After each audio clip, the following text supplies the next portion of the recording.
দুর্গাপুরের শোভাপুর সংলগ্ন IQ city, আর সেই আইকিউ সিটিতেই রয়েছে বেশ কয়েকটি আবাসন। সেই আবাসনে রয়েছে বহু আবাসিক। তাদের অভিযোগ যে সেই আবাসনগুলিতে তারা ঠিকমতো পরিষেবা পাচ্ছেন না। বিদ্যুতের সমস্যা, পানীয় জলের সমস্যা, এছাড়াও নানান সমস্যা রয়েছে। একাধিকবার তারা যখন এই আবাসন কর্তৃপক্ষকে জানাচ্ছেন, তখন তারা কোনো কর্ণপাত করছেন না। উল্টে এই যে আবাসনগুলি রয়েছে, এই আবাসনগুলির যে চাঙড় ছেড়ে ছেড়ে পড়ছে এবং তারা চরম আতঙ্কের মধ্যেই তারা বসবাস করছেন। এখন তারা চূড়ান্ত সমস্যার মধ্যে রয়েছেন। আজ সকাল থেকে তারা বিক্ষোভে নেমেছেন এই আবাসন চত্বরেই। মাথায় বালতি এবং এমার্জেন্সি লাইট নিয়ে তারা তুমুল বিক্ষোভ দেখাচ্ছেন।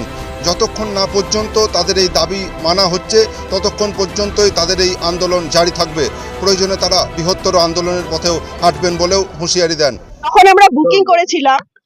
আমরা বুকিং করেছিলাম তখন মোটামুটি